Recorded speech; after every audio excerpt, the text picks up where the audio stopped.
We are recording. Thank you. Okay. All right. So welcome everybody to our 2025 Reimagining Rural virtual community gathering. We are super excited to be hosting yet again another series of conversations for our small towns across the state.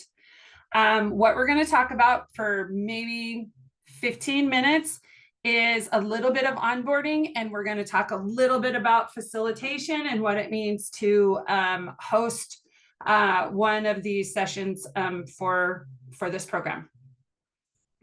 Okay. So on our part of the plan, I don't have everybody who's on the planning committee, but part of our planning team is Tara Mastel and myself. We're both community vitality associate specialists with Montana State University Extension in the community vitality program. And then also we have Skylar Gurman, and she is our program manager, and we would not be able to do this without her and her tech savvy and her organizational skills. I have to say that too. We also, Taylor Crowell is also part of the planning team for this program. She is a program manager with the Montana Community Foundation. They have been one of our partners in this program since the beginning, and we are super, super thankful and very appreciative for them and what they do for us and many of our small towns across the state. Okay. So I want to start off with a little bit of background information. Some of you as communities have done this more than once, so this is a repeat. And some of you are new to Reimagining Rural, so bear with me if you've done this a couple times. So Reimagining Rural around 2019 emerged as an idea to assist and promote Montana's small towns. There was some of us who had gotten together that work in community development. And what we noticed is that there really wasn't a lot of resources or assistance for directly going to a lot of our small towns. And so there's a lot of resources available, but they're all kind of at the state level or regional level. So we kind of came up with this idea of like, what could we do to connect these high overarching programs and resource folks and partners with the people who are boots on the ground, the people who are embedded in our small towns, who live there and know what it is like to live, work, and play in a small town. So around 2019 is when we really started talking Reimagining Rural. It actually started with a statewide gathering in Harlow. And that was for mainly, I mean, we invited small town folks, but it was mostly geared towards resource people on the state level. So we had a tremendous turnout. And what we found from that is people who worked on the state level, whether it be at the university or Department of Commerce or USDA or whatever, really wanted to lean into what was happening across Montana in our small towns and really wanted to learn more about how to better help our rural communities. So from that, we decided to, we launched into this community virtual series. And this was just basically a brainchild one day that kind of like, well, what if we just tried a virtual series that was kind of like a watch party, like an old-fashioned watch party, like let's satellite party, let's reach out to our small towns, let's have them gather their people, meet in a central location, we all tune in across the state, listen to some experts and some small towns that are getting things done, have a conversation about it, and let's see what happens. Wildly successful. Also, our first series was in 2020, which was very interesting because that's when COVID hit and everything started to go virtual. But we we started with the intent to be virtual because we know, and we knew back then that small town leaders usually are volunteers, and they usually wear many hats and they play many roles, and they're not getting paid to do this kind of work. Therefore, it is extremely hard for them to leave their small town for a day, 2 days, 3 days, and go to Billings, Bozeman, Helena, Missoula, whatever it may be. So our idea was, let's take it to them. So that's kind of how the series started. And started in 2020. It was wildly successful.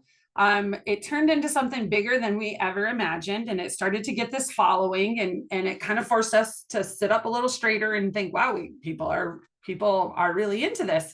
So we probably better start thinking about this in a little bit more serious context of what we're going to do. So since then, this will be our 5th series in offering this program. But I don't have the years on here, but after we did it a couple years, we actually hosted another statewide gathering in Townsend, again, targeting more statewide resource folks. That led to the Montana Movers study. So if you were a community that had participated in the past, one of our featured speakers was Ben Winchester from the University of Minnesota. He had completed a movers study in Minnesota that tracked how people were moving into the state and around the state. Tara Mastel, my colleague, was able to put together a group of folks who essentially replicated that study and were able to come up with some results and be able to tell us what that looks like in Montana. By the way, she is going to speak the first night of this series, and some of that data she will be talking about. So stay tuned. You'll get to see that.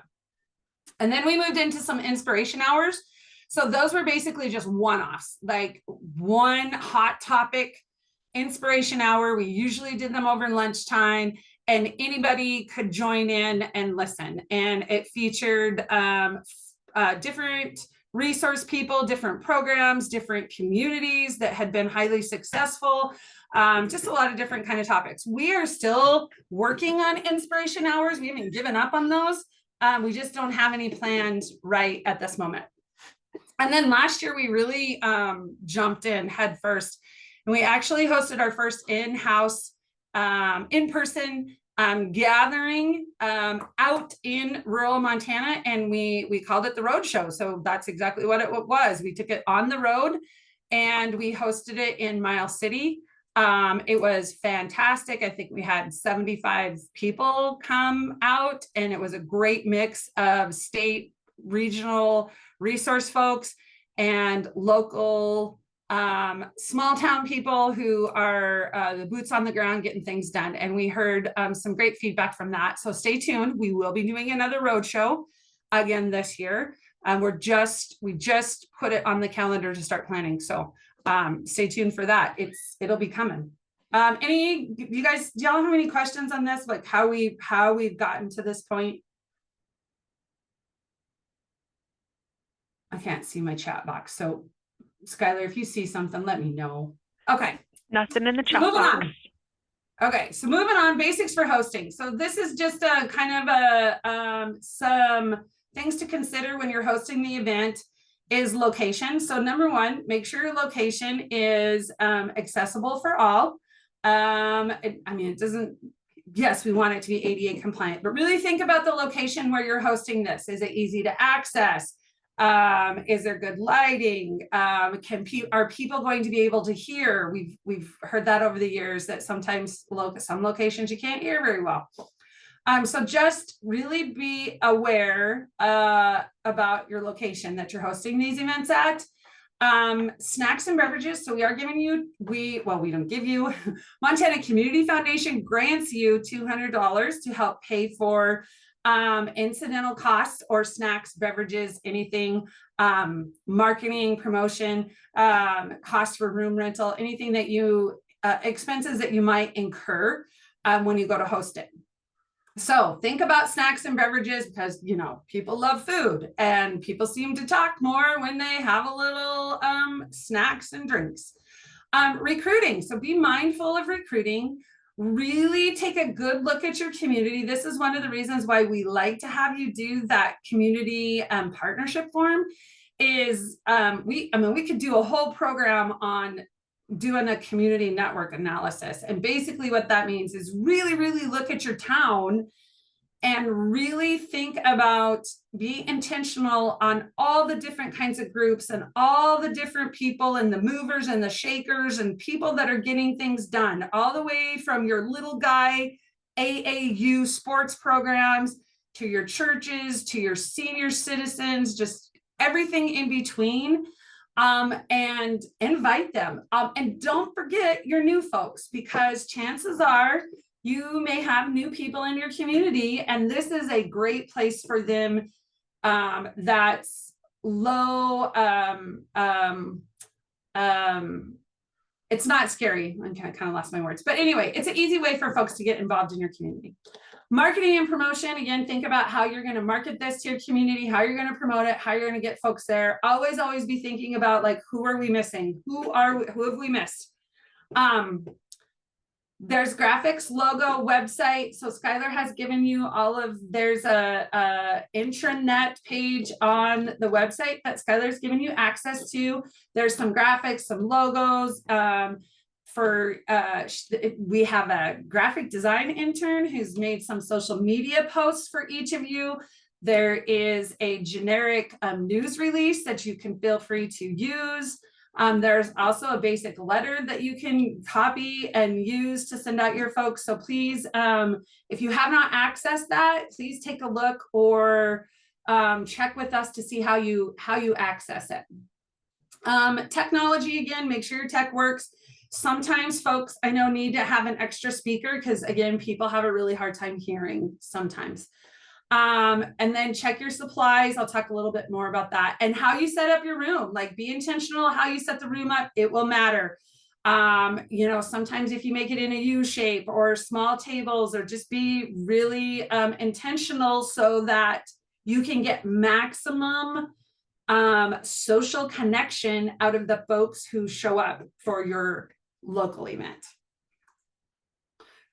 Okay, so let's talk a little bit about the conversation flows or the agenda. So we will send you out the agenda, and I'm working on that. So what we'll do is send it out to you. I'll give it to Skylar. She'll also post it on the website so you can get a copy of that. Things to consider before we turn the Zoom on even is, before starting, make sure that you are doing a fantastic job of welcoming participants. So you might want to have a table set. And again, I know that some of you, this is probably second, like you do this all the time. So again, sorry. And for some of you, this might be new information, but there's a sign-in sheet. I believe we have a sign-in sheet put up there. And we will need to collect data or collect names, addresses, demographic information from your participants. And so there's two ways we're doing this. There is a physical sign-in sheet, and then at the end of the sessions, we'll put up a QR code and allow people to do that themselves. So you might have folks who do not know what a QR code is, and they're super uncomfortable with that, and that's perfectly fine. Just make sure they do that sign-in sheet. And then the community coordinator can go in to the sign-in program and enter your folks into it. It's super easy. And you can also send those in to me, and we'll double check them. Make sure that you do local introductions. Make sure you introduce yourself to your people. When we get online, there will be a program welcome and some introductions. We will have the program speakers. Usually in the first session, it will be Tara, and then we'll follow into the community success story. In session 2, we don't have a speaker per se. We're just going to deep dive more into conversations with some small towns that have been really successful, and just hear from them, like, what did it take to get it done?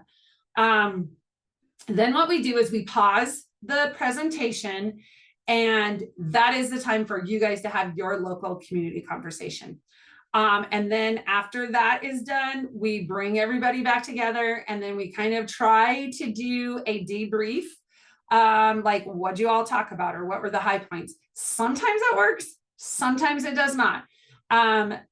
Some communities are so gung-ho in their conversations that they don't even bother getting back on and doing the whole group summary. And honestly, that's really kind of okay.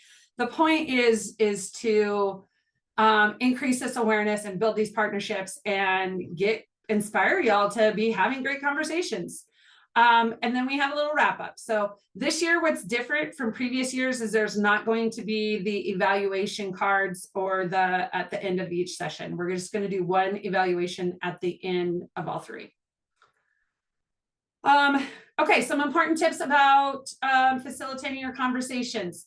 So you as the facilitator or whoever that is going to be, some things to consider, try to remain impartial. So you're going to have people showing up who maybe have different viewpoints. Hopefully you do have folks who show up that have different kinds of, all different kinds of input and viewpoints. That's wonderful to have. As a facilitator, try to remain impartial. Try to help participants see multiple perspectives of their community and what is good about it and what some of the challenges are. Encourage everyone to join the conversation. Encourage people to own their statements. So I statements instead of you, or the one we seem to hear a lot is they. They want to do this and they want to do that. And I was like, that we've come to the like understanding there is no they, it's just us and we. So encourage folks to take ownership. You definitely want to set and model ground rules, and I will put some up for your groups. You may want to consider having icebreakers or definitely do introductions. So name tags. You might want to have name tags for the people in your group, whoever shows up, because you may have new people and they don't know everybody. We're going to try to do our best to start and end on time. And you may want to consider some time, leave time for socializing before and after. I know Forsyth has done this now for 5 years. I think they're one of the communities that's done it every time. And they now start earlier at like 5:30 with the social hour. And they actually bring in like a local speaker who talks about something that's happening locally before the 6 o'clock time when we all meet. So that's also something to consider. So leave time for people to socialize before and after, because that building connections is huge. Some more facilitation techniques. So using questions to guide conversations. We will have a list of questions available. Don't panic. They will be on the PowerPoint presentation when we pause. The questions will be up there. Because sometimes conversations happen very organically, and other times, if you've done this before, it's like pulling teeth to get people to talk, and it could be anywhere in between. So just kind of be prepared for that. Try to engage in active listening, really trying to hear what people are saying, be transparent. If you don't know answers to things, or if things aren't factual, point that out. You also might have that awkward silent pause, and it's okay. So sometimes it takes people some time to collect their thoughts. So if you pose a question to your group, you can pause and actually count to yourself for like 15-20 seconds, because for some folks, they need that time to think, and for others, that awkward silence will then kind of kick in the need to talk. So that is something to think about. You may want to bring flip chart paper with you, the big yellow pads if you have them, to help catch ideas. And or a parking lot. So this is a great way to kind of deflect or to address without addressing items that come up during the session. So you might have somebody who comes to this because they are on a mission to, they've got a project in mind and they're on a mission to get it done. And if that's the case, and it's weighing down the entire group, like, put it in the parking lot. Like, thank you for bringing that up. Let's put it in the parking lot. We need to move on. Name tags. These are great. They are important. Like I said, especially if you have new folks. Okay, so some special situations that might come up. So what do you do when no one talks? So again, pause and actually count to yourself like 30 seconds to see. If they still don't talk, then you can ask people to go round robin. So you can say, okay, nobody really wants to jump in. How about we start with Sue and let's go around the room and offer up one thing. You still are going to have people who are going to pass. But that's also a great way to get people involved in the conversation when nobody really wants to jump in. You could also popcorn. You can have an item and pass it along to each other. So if you have the talking stick or some version of that, that's when it's their turn to talk. That also works really well if you have somebody who's talking too much. So if you run into a situation where you got a big talker and they want to talk through the whole thing because they're super excited to be there or they love to hear themselves talk or whatever, it's okay to say, thank you, Joe. We've heard from you. Let's let some of the other folks speak. Again, if it gets really bad, you can have something like a talking stick. Try to cut down on side conversations. So you might have to jump in and tell folks like, it sounds like you're super excited to be talking about something. How about you share it with the whole group? If your group feels too big to manage, you can break them up into smaller groups and have small group discussions and then have them report back. Again, if the group gets stuck on one topic, have that flip chart paper and say, well, you know what? We're not going to solve this tonight. Let's put it in the parking lot and come back to this conversation. And then occasionally you're going to have conflict between people who are participating. And so sometimes that's really hard. I mean, it might even be stepping in between them. And I don't mean when they're like, but actually just being a barrier between the people who are having the conversation, or again, to say, thank you guys, we're not going to be able to solve this. Let's move on. But that's a tough one. And it might come up because if you have good representation and lots of different people, that might happen. And you can also say, you know, something to the effect of, you all sound so passionate. It is so great to hear your passion for your community. Let's jot this down and get back to the conversation. Because usually that's what it is. People are super passionate about things.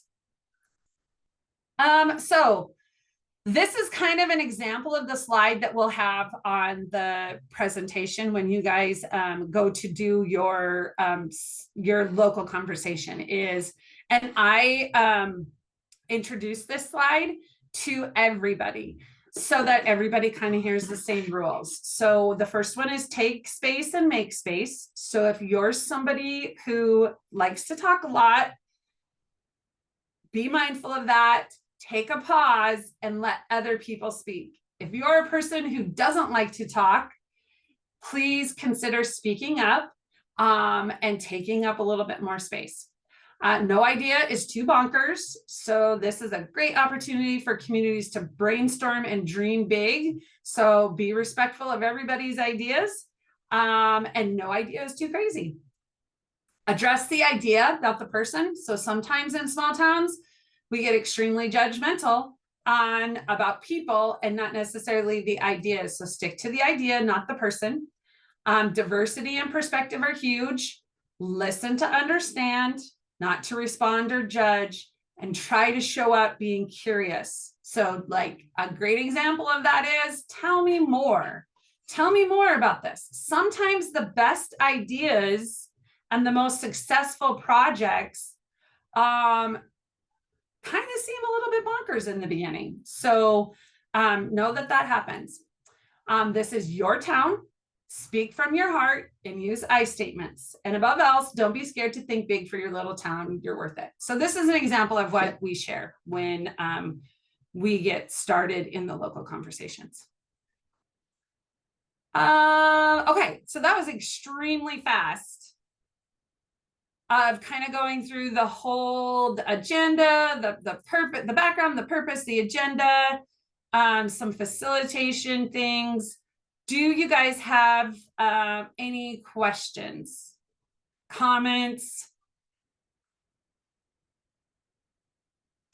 I can stop sharing my screen, but I'm not exactly sure how to do that. I can manually stop your sharing if it becomes Oh an yeah, would issue. you please forward? Yeah, of course. Okay. Jaden from Wolf Point asked if we could send the slides. Absolutely. We will publish them on the resource page.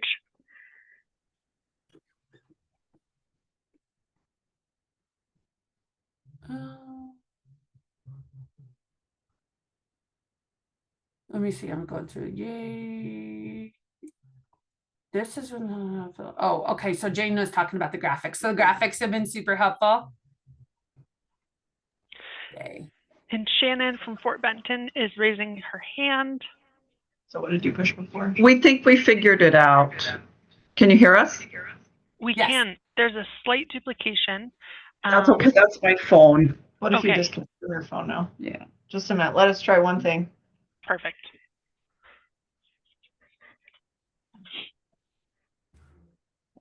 I'll just turn it. I'll just there. Okay. We think we figured it out with the F4 key, control F4. So. Oh, Love cool. it. Okay. Fabulous Great. persistence and resilience. All right. Do you guys have any other questions? Do you have questions for us, comments for us? Because this is the only time we're going to get together before the session next Tuesday. So you can, I think you can unmute. You can unmute and ask, or you can put it in the chat box, either or.